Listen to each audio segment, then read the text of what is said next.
Tetapi pada beberapa negara, terutama negara ketiga yang mengalami krisis keamanan eksistensial, itu mereka kemudian yang tadinya tidak religius menjadi religius, yang religius menjadi kuat religiusitasnya. Ini ada beberapa contoh yang dikemukakan oleh Pipa Norris, misalnya Argentina, krisis tahun 2001. Mereka berbondong-bondong ke gereja, gereja penuh lagi, ya. Kemudian Korea Selatan, kenapa Korea Selatan tuh rajin orang-orangnya ke gereja? Karena ternyata mereka takut sama nuklir Korea Utara. Nuklir Korea Utara bisa dikirim ke mereka setiap saat gitu.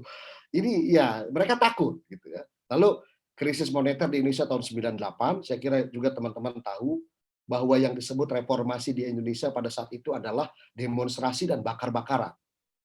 Itu yang disebut dengan reformasi bagi masyarakat.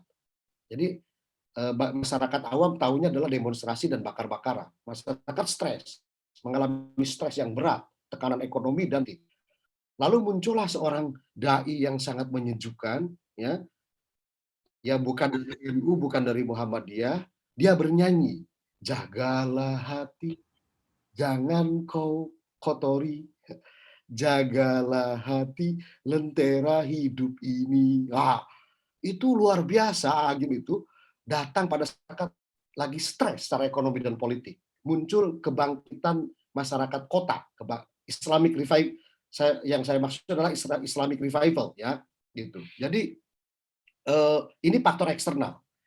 Nah, kemudian demografi semakin meningkat, ya, penduduk di negara-negara ketiga itu banyak melahirkan anak, ya, gitu, dan mereka biasanya sangat menjaga tradisi dan salah satu tradisi adalah agama. Jadi kata Pipa Norris, masyarakat-masyarakat yang makmur dan sejahtera semakin sekuler, tetapi dunia secara keseluruhan semakin religius.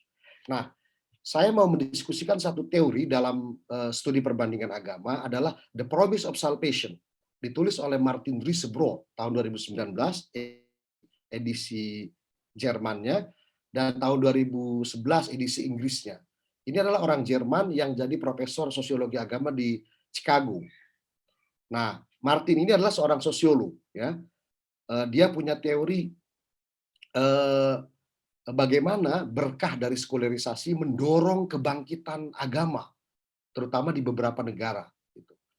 Nah, pertama Martin melakukan kritik terhadap definisi-definisi agama, gitu ya. Karena kata Martin, agama terutama pengertian agama yang berkembang di Barat itu tidak orisinal, itu adalah hasil pergulatan kaum intelektual mereka. Mereka lah yang mendefinisikan agama.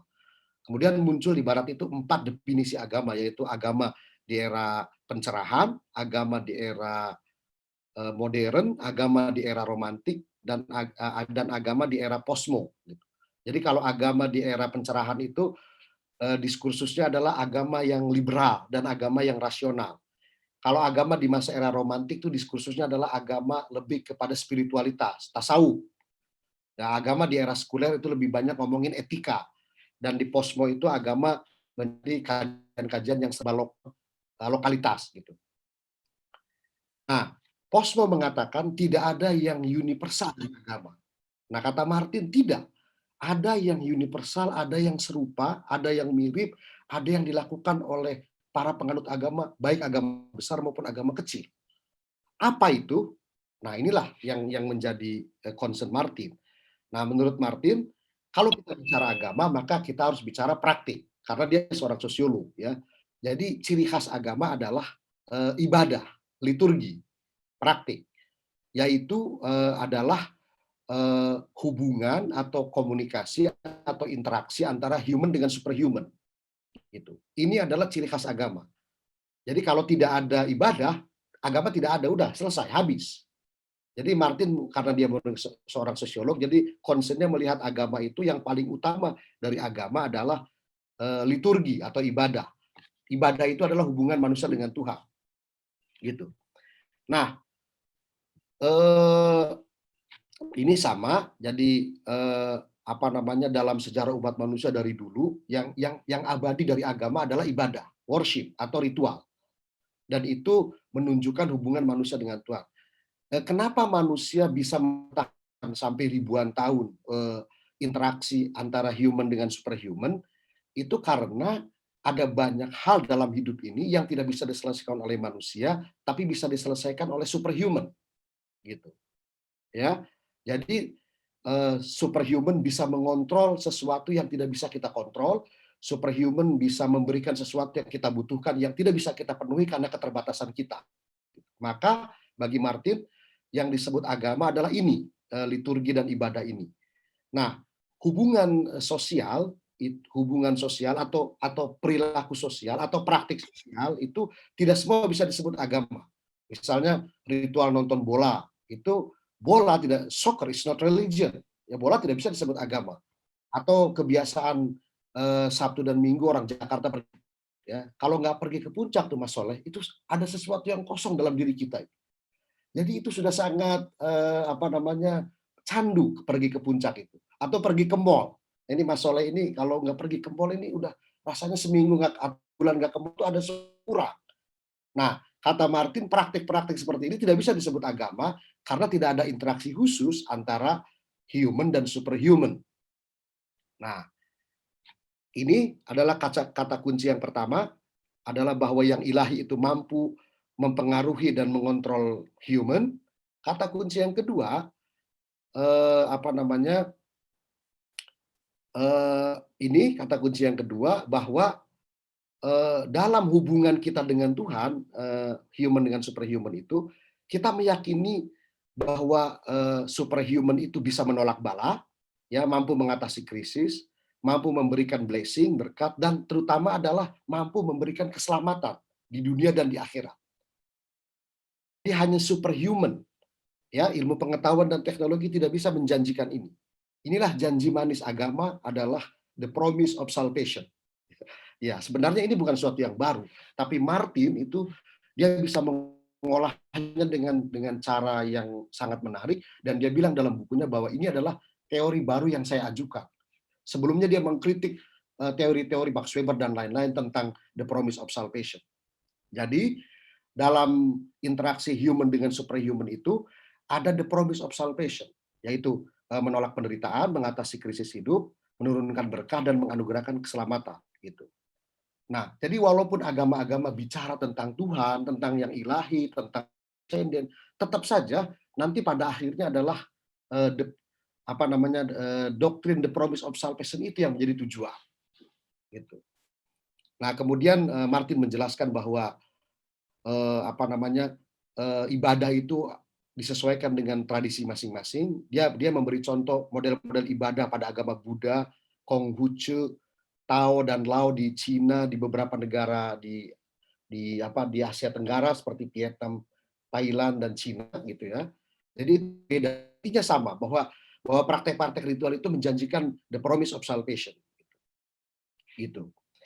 Nah, maka kemudian Martin akhirnya sampai pada kesimpulan dalam teori sosiologi agama bahwa semua agama, terutama agama-agama besar dan terutama agama-agama Semitik, itu mengklaim memiliki kemampuan untuk mencegah malapetaka, mengatasi krisis, memberikan berkah, dan memberikan keselamatan. Malah kata Martin, inilah yang pokok dari agama, yaitu janji keselamatan, the promise of salvation.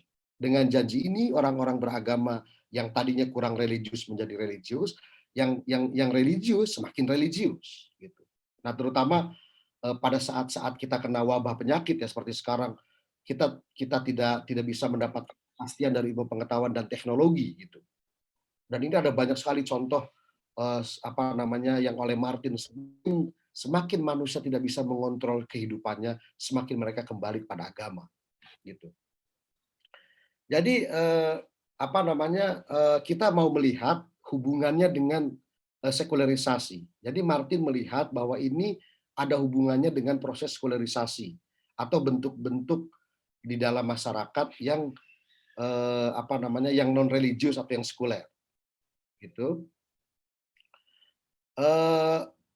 Ternyata sekularisasi menciptakan ruang-ruang untuk adaptasi dan eksperimen bentuk-bentuk keagamaan baru. Jadi agama tidak menghilang di dunia modern, tetapi berkembang secara otonom sebagaimana lembaga-lembaga sekuler yang lain, gitu. Ya, ini kan kan sekularisasi itu ada dua. Pertama sekularisasi politik. Sekularisasi politik itu memisahkan agama dari negara, memisahkan negara dari agama. Artinya bahwa secara politik negara netral dari agama dan ini sifatnya formal. Yang kedua adalah sekularisasi sosial dan kebudayaan. Ini adalah upaya nilai adat istiadat, cara pandang masyarakat dan kebudayaan masyarakat lepas dari agama atau jauh dari. Jadi ini biasanya sifatnya informal. Kalau sekularisasi politik formal. Nah, lalu kita juga belajar sekularisasi bahwa di situ ada diferensiasi pembagian kerja sosial, ada privatisasi agama dan ada depolitisasi agama. Ini yang dikehendaki oleh sekularisasi. Walaupun Indonesia tidak pernah mengalami sekularisasi seperti di Eropa Barat ya, tapi nanti kita diskusikan. Nah, lalu Martin mengajukan beberapa pemikiran diferensiasi. Diferensiasi adalah membebaskan lembaga-lembaga sosial dari kontrol agama. Jadi lembaga-lembaga ekonomi, politik, pendidikan, pariwisata, kebudayaan itu diatur dengan aturan-aturan dan standar yang rasional, yang jelas, yang itu bebas dari intervensi nilai dan norma agama. Jadi maunya agama jangan ikut campur lagi di wilayah publik. Lalu ada dari diferensiasi itu ada deinstitusionalisasi. Jadi menghendaki transformasi institusi religius, misalnya bahwa lembaga-lembaga agama itu sama dengan lembaga-lembaga lain harus mengelola lembaganya secara lebih rasional, gitu ya. Jadi lembaga-lembaga agama itu harus mengikuti arus lembaga-lembaga lain yang sekuler. Diharapkan dengan deinstitusionalisasi ini adalah merosotnya atau berkurangnya membership orang-orang beragama. Gitu. Jadi sekularisasi adalah proses diferensiasi pada wilayah publik yang sebenarnya sudah sekuler, lalu membebaskan semuanya itu dari norma dan ajaran agama dan premis agama, pokoknya maunya agama dianggap tidak penting lagi. Tetapi ternyata sekularisasi malah membuat agama semakin bangkit.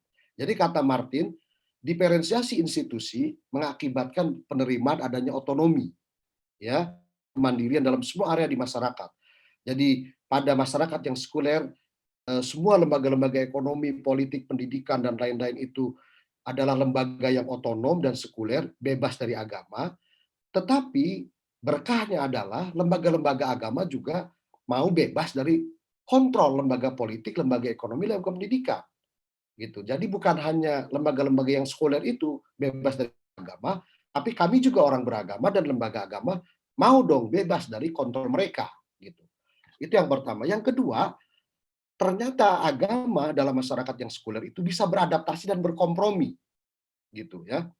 Nah, jadi ini kita lihat menurut Martin bahwa ternyata sekularisasi itu memberikan banyak keuntungan dan otonomi kepada agama sebagai hasil dari sekularisasi, gitu. Nah, maka dia bilang katanya bahwa semakin manusia tidak mampu menghindari dari kemalangan, penderitaan, tidak bisa mengatasi krisis hidup dan tidak bisa menemukan kepastian akan selanjutnya, manusia semakin berpegang teguh pada agama. Martin mengucapkan selamat tinggal kepada modernisasi dan sekularisasi dalam pengertian histori dan filosofis, tetapi sekarang muncul modernisasi dalam bentuknya yang beragam, yang di situ agama bisa mengembangkan diri. Gitu. Nah inilah yang disebut oleh para ahli-ahli sosiologi agama sebagai bricolage atau hibriditas, yaitu perpaduan atau percampuran model-model tradisi yang lama dengan model baru. Ya, jadi misalnya orang PKS itu pertama kali muncul kita tidak membayangkan orang PKS itu ziarah kubur dan mengadakan Maulid Nabi. Tapi sekarang orang partai PKS itu mengadakan Maulid Nabi di kantor DPP PKS, mengundang Habib dan Kiai, dan sekarang juga banyak politisi PKS ziarah kubur. Gitu. Itu artinya adalah bagian dari adaptasi agama terhadap bentuk-bentuk baru. Tahun 70, tahun 80 itu kita sulit membayangkan ada orang NU yang demonstrasi di jalan misalnya menentang agresi Israel ke Palestina. Itu tahun 2000-an atau tahun 90-an PKS dan kelompok-kelompok Islam nasional yang sangat aktif menentang agresi Israel Palestina.